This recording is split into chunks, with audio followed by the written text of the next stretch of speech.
What's good, y'all? It's the Demouchets REACT, and we're back with another video. Who we got today, C? Today we're back with another American reaction. So excited about this video. If you're new to us and we're new to you, make sure you scroll down, hit that subscribe button, and turn on the post notification bell. Because we're on the road to 200K.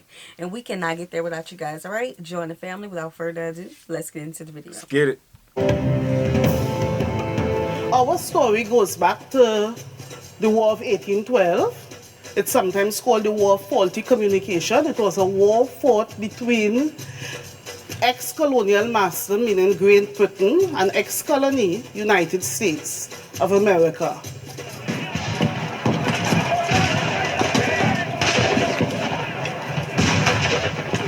Britain needed to arm her war effort, and she encouraged ex-slaves to run away from their masters. Britain lost the war, and in losing the war, she had to find somewhere to place these men whom she had armed as part of her war effort.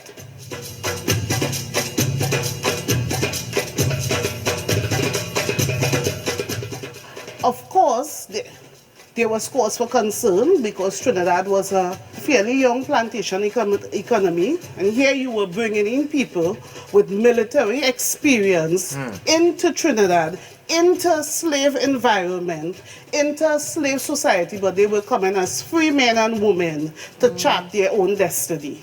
So they arrived in Trinidad in batches of companies. They had to build their own homes. They built the Moga Road that we still use today. Oh, wow. They were responsible for trying and diversifying our economy in terms of planting food crops that they sold at Princeton Market and certainly sustained themselves. They were responsible for bringing the Moga Hill Rise that is very popular today.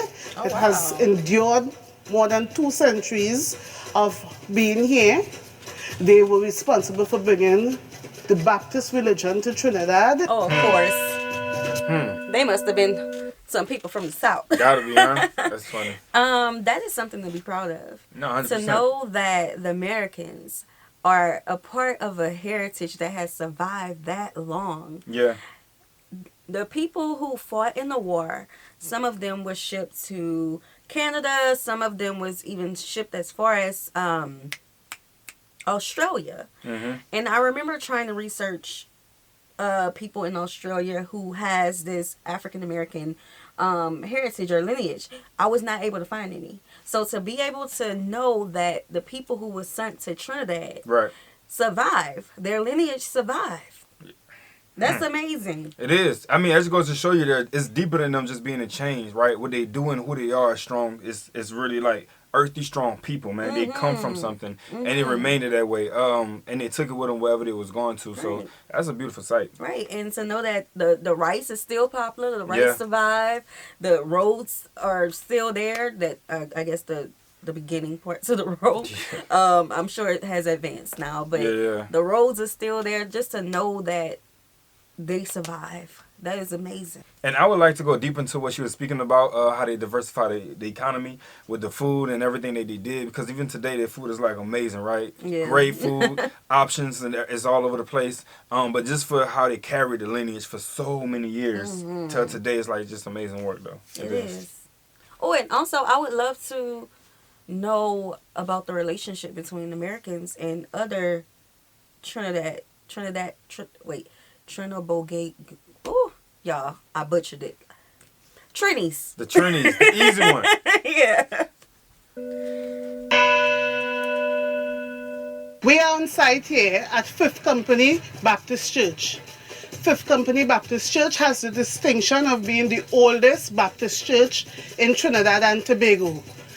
When I think about American tradition, I think of the value of the oral tradition.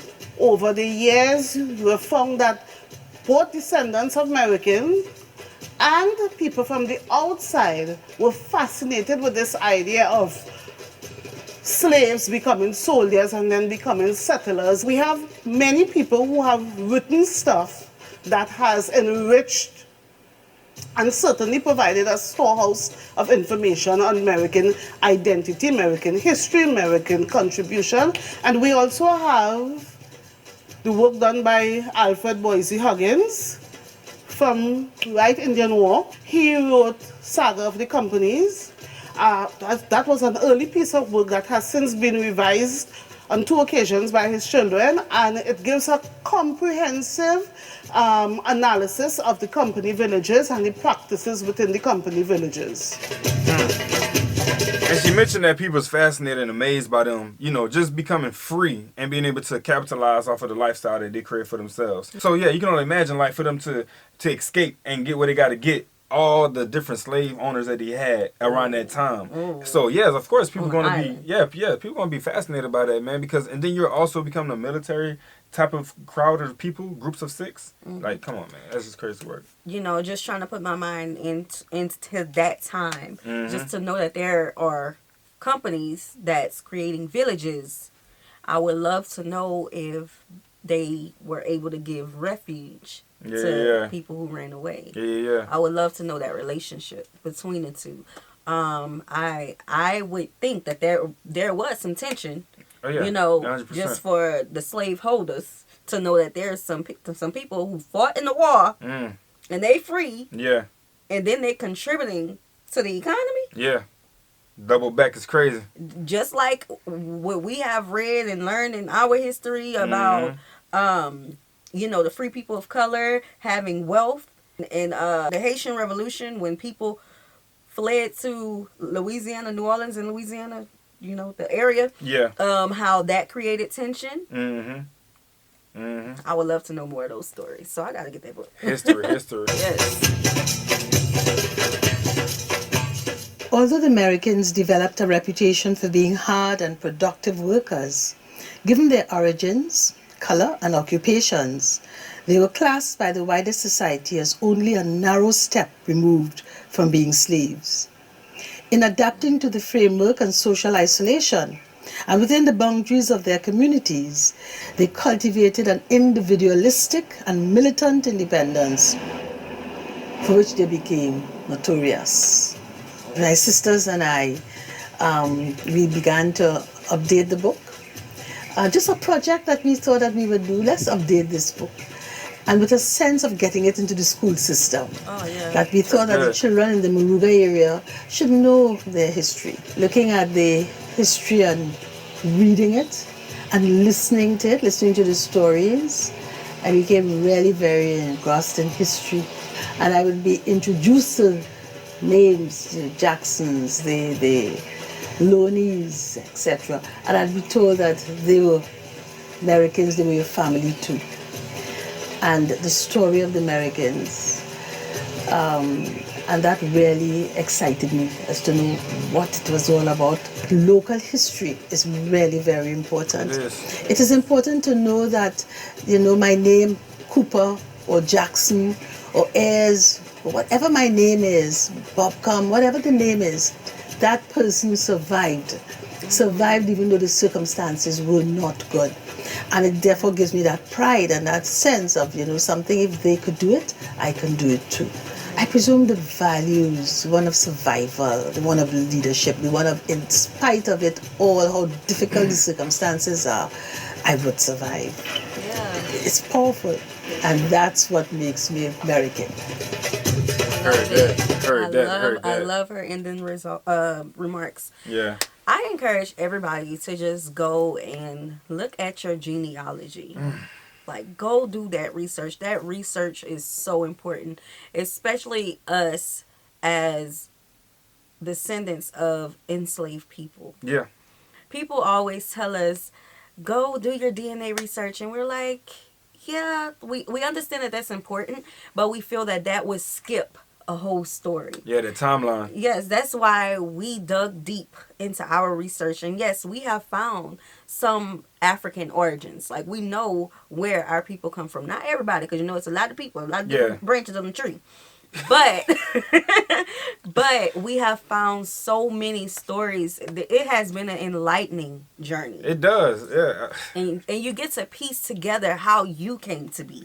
Facts. You know? So I would love it if you are of American descent, or if you are here in the United States and you know that somebody in your tree, a person who escaped slavery, fought in the war, and then was shipped to Trinidad and Tobago, if that happened, let us know. Let us know the stories. Like, those stories are so beautiful, and it needs to be told. No, Because 100%. here, we were not taught nothing about no Americans. At all. Nah. It's not going to be talked about in no school. For real. Nah. So these stories are important. Right. Knowing your history is important in general. It just fattens the culture. And when I say fattens the culture, it gives you a broader perspective of who you are and the people that you're around. Like, you get a real sense of identity when you think about where you come from, what your people been through, and how they overcame situations. Like, they came from a situation to where they was able to diversify the economy with their hands and crops and things that they built themselves. So if you hear about that, and then you look at what your situation is,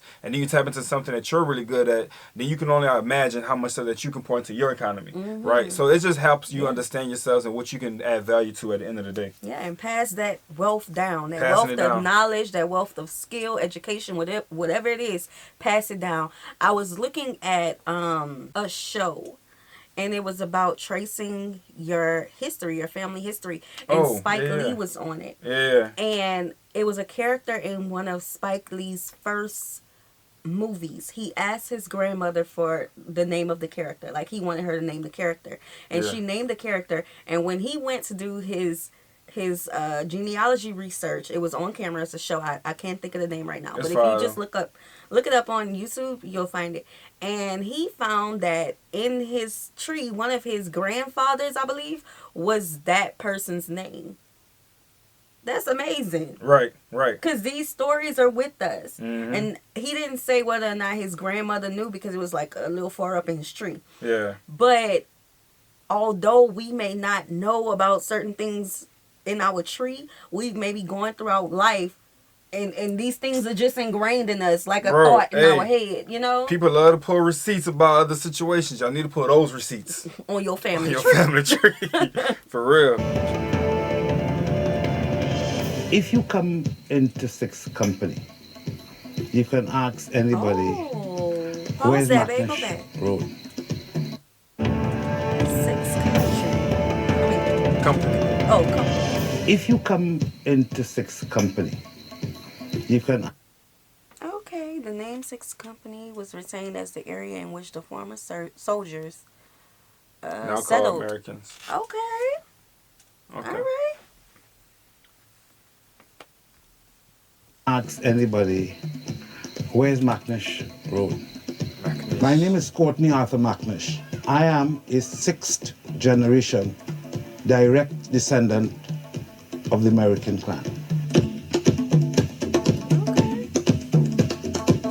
In the year 1816, a group of black Americans named Macnish came from the Crooked River in the Camden, which is the Atlantic seaboard of America at that point in time, and joined the corps of soldiers fighting for the British against the United States of America.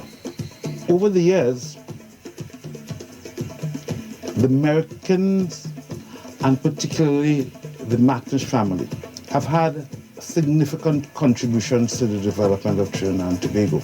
Dr. David Tobey, his mother was Molly Macnish, born right here. He said right there. Aunt Althea left Trinidad and Tobago when she was about 16 or 17. She designed fabrics for royalties all over Europe. She received an honorary doctorate from the University of Trinidad and Tobago. Trinidad. Unfortunately, as the matriarch of the family, she died just in 2019, and we have begun to establish the Macnish Trust, so her copyrights for all her work will now be held by the trust, so that people of Trinidad and Tobago can have access to the work, as well as people the world over. That's good. Having a document that traces how your family came here, how it has developed and grown, and where they are, it binds and it creates a sense of belonging. My great-great-great-great-grandfather was Polido or Pablo Macnish. She was born in Africa in 1780. He came here with his wife Nancy. Nancy was American born. His son Adam had a son called Joseph. These lands are now held in Joseph's name. Yeah, basically he's just showing y'all how the family tree works, which is pretty interesting because not too many people actually go into this and try to figure it out. But here you get to see the different ages, the different timelines of the different people and where they came from. And yeah, it's all out there, bro. Like he right now on third generation. Now he's on the fourth generation. And people think that this is so hard that they'll never be able to find out. Yes, you will. You'd First be of all, surprised. the Catholic Church has a lot of records. Okay, the Catholic Church have a lot of records. Now I don't know about Trinidad and Tobago, like how y'all record system is. I don't know. So y'all gonna have to get in the comments section and let our people know who don't know. Okay, gotta talk to each other. But in the United States, we have, and it's online. What is it called? The Freeman Boroughs. Look it up. It's not hard to figure this stuff out. Right. We are in. Okay, so you know me and Dion got two different trees, right. But we are in. On your tree, I think we're in the 1600s, and on my tree, we're on the 1700s. So it's not that hard to piece together stuff. And fact check. Everything is out there. It's a fact check. Yeah, and then when you start to get information about these individuals, it really paints a picture of how time was. Because they got bad stuff that they did, and they also have great stuff that they did. And then you really get to kind of piece together how things were at that time. You be like, yo, like, it's changed so much. Yeah. It changed so much. Yeah, and you start naming them by name. And me and Dion be up in here laughing at some of the things that we found. Like, they have newspaper clippings and everything. Yep, and now some of the things are a little bit heartbreaking, are sad. Like, we have been able to find, what is it? Sales. Dang it. I can't think of the name. Sales. Like, how much they were sold for and things like that. Yeah. So, it's there. And my grandmother, Phoebe, was indeed one of the daughters of Joseph. That document continues to bind all family members together. Where we are sitting now doing this interview is considered the center of the Macnish clan. And family is extremely important to us. Love it. What I'm particularly proud of is the notion that we arrived in this space as free people, free men. I think we started from a different space, you know. As a result, you know, I see a lot of us professionals, certainly great citizens contributing to this space.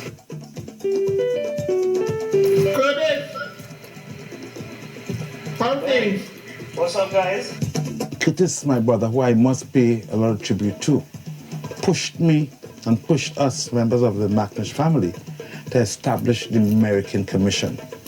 It's very important to keep my American heritage alive because I knew all what my ancestors went through to get here. I started the American Commission in actually 2015. So the American Commission has three broad roles. We seek to unify all the American groups. We focus on helping people regularize their land tenures. We are prominent in recognizing and rewarding Americans for their contributions to Trinidad and Tobago. I'm absolutely proud of this generation, the generation behind us. I just want to, you know, ensure that we keep on moving up and build on that legacy. I also want to challenge us to pass the information on to our children because I see that, you know, our children do not know very much about it. We belong to a group, a family group that is well defined and know their history and know their heritage. What makes me American strong is my heritage. If you know your heritage and you appreciate your heritage, then you are beginning to develop a foundation. And I wish many American and also non-American families could sit down, take the time, and trace back their roots from whence they came.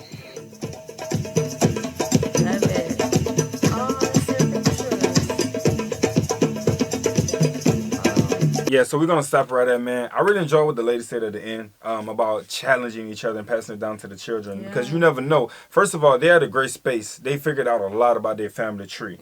As you can see, they're very well knitted now. But the challenge is to take everything that you know, pass it down, and have the babies to continue something because it's not that difficult no more. They did most of the work. Now all they gotta do is continue it. The children just gotta continue it. And I think that's important. It really is. And I would encourage everybody to go to the elders in your family and find out everything they know. Yeah, 100%. Okay? Do not take their time on this earth for granted. Don't do it. Yep. Whew.